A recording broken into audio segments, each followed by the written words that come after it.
میں نے سورہ کہف کو سمجھنے میں 2 سال لگا ہے۔ 120 تفاسیر کا مطالعہ کیا، جن میں اردو اور عربی کے تفاسیر بھی شامل تھیں۔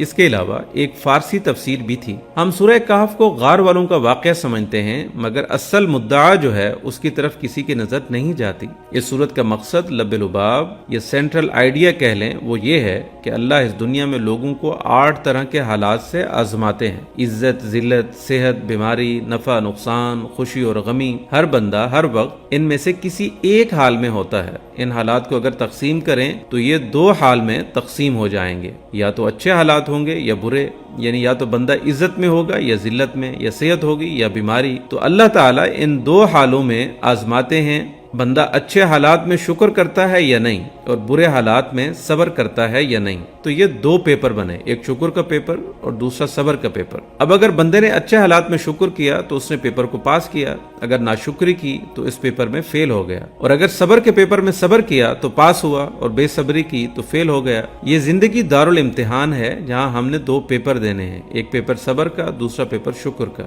اللہ نے جب حضرت آدم علیہ السلام کو پیدا کیا تو ان کو بھی ان 2 پیپرز میں آزمایا۔ پہلا شکر کا تھا، جو کہ جنت کی نعمتیں تھیں، دوسرا درخت کا پھل تھا جو کھانے سے منع کیا گیا تھا، یہ صبر کا پیپر تھا۔ سورہ کہف میں 5 واقعات ہیں۔ حضرت آدم علیہ السلام کا واقعہ یہ قلب ہے اس سورت کا، جس کی آیتیں تھوڑی ہیں، اس لیے پڑھنے والوں کی توجہ ہی نہیں جاتی۔ آدم علیہ السلام کے واقعے سے پہلے 2 واقعات عوام الناس کے ہیں، جن میں سے ایک اصحاب کہف تھے، یہ عام نوجوان تھے، اور انہوں نے صبر کا امتحان دیا اور اس پیپر میں پاس ہو کر مقبول بندوں میں شامل ہو گئے۔ دوسرا واقعہ 2 باغوں والے شخص کا تھا، یہ بھی عام شخص تھا جس کو مال و دولت دی گئی تھی، اس کا پیپر شکر کا تھا کہ تم نے نعمتوں پر شکر کرنا ہے، تو یہ فیل ہو گیا۔ اس کے بعد آدم علیہ السلام کا واقعہ، اور پھر 2 واقعات ہیں، خاص کر ایک موسیٰ علیہ السلام کا کہ ان سے بھی صبر کا پیپر لیا گیا، اور سکندر ذوالقرنین کا شکر کا پیپر تھا، اور انہوں نے غرور و تکبر نہیں کیا اور شکر کا پیپر پاس کیا۔ اسی طرح اللہ اولاد آدم سے بھی صبر اور شکر کے پیپر لیتے ہیں۔ کچھ مزید نکات یہ ہیں: اللہ تعالیٰ نے سورہ کے آغاز میں اپنے نبی کریم صلی اللہ علیہ وسلم کی ابدیت کا تذکرہ کیا اور اختتام ان کی بشریت پر کیا۔ انسان کے لیے دنیا میں سب سے بڑی بلندی ابدیت ہے، اس لیے انسان ذکر کرتا ہے تاکہ اللہ کی محبت اس کے دل میں آ جائے۔ اب صرف محبت کا آ جانا مقصود نہیں ہے، جب محبت آ جائے تو پھر محب ہمیشہ محبوب کو راضی کرنے کی فکر میں رہتا ہے، اور رضا کیا ہے؟ اللہ کی تقدیر پر راضی رہنا۔ اگر اللہ اچھے حالات بھیجے تو شکر کرنا اور برے حالات میں صبر کرنا۔ جب بندے کو یہ مقام رضا حاصل ہو جائے تو پھر اس کو مقام ابدیت حاصل ہو جاتا ہے۔ عبد کا لفظ اللہ نے اپنے حبیب کے لیے استعمال کیا۔ مفسرین کے نظر میں عبد وہ ہوتا ہے جس کو اپنے آقا کے سوا کچھ نظر نہ آئے۔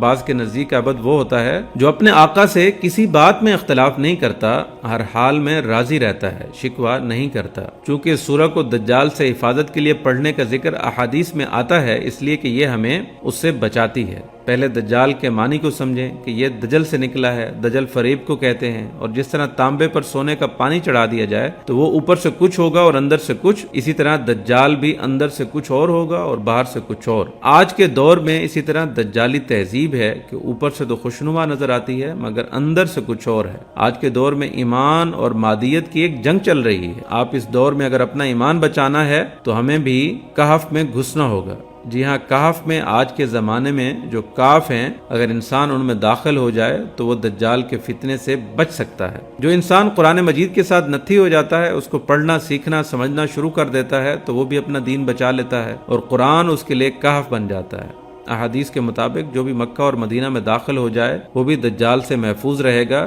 جن میں داخل ہونے سے انسان اپنے ایمان کو بچا لیتا ہے اور دجال سے محفوظ ہو جاتا ہے۔ اس سورت کا ہر واقعہ ہمیں ایک سبق سکھاتا ہے کہ کس طرح ہم نے خود کو دجال سے بچانا ہے۔ اصحاب کہف کے قصے سے یہ سبق ملا کہ ہم کو اپنے ایمان کی حفاظت کے لیے کسی نہ کسی کہف میں پناہ لینی ہے تاکہ ہم اپنے ایمان بچا لیں اور دجال سے محفوظ رہیں۔ صاحب جنتین کے قصے سے سبق ملا کہ اللہ نے جو مال دیا اس کو اپنی طرف منسوب نہ کیا جائے، جیسا کہ اس باغ والا نے کیا اور پکڑ میں آ گیا اور اس نعمت سے محروم کر دیا گیا۔ حضرت آدم علیہ السلام کے واقعے سے سبق ملا کہ یہ دنیا ہمارے لیے دارالاقامت ہے، ہمارا اصلی وطن جنت ہے۔ دنیا میں رہ کر دنیا کو اپنا اصلی وطن سمجھ لینا اور ساری محنتیں اور ساری امیدیں دنیا پر لگا دینا بے وقوفی کی بات ہے۔ شیطان بدبخت نے ہمیں جھوٹی قسمیں کھا کھا کر اصلی وطن سے نکالا تھا۔ اب یہاں بھی یہ ہمارا دشمن ہے اور ہم سے گناہ کرواتا ہے تاکہ دوبارہ جنت میں جانے کے قابل نہ رہیں۔ اللہ تعالی ہمیں اس کی شر سے بچائے اور ہمیں ہمارے اصلی گھر جنت میں پہنچا دے۔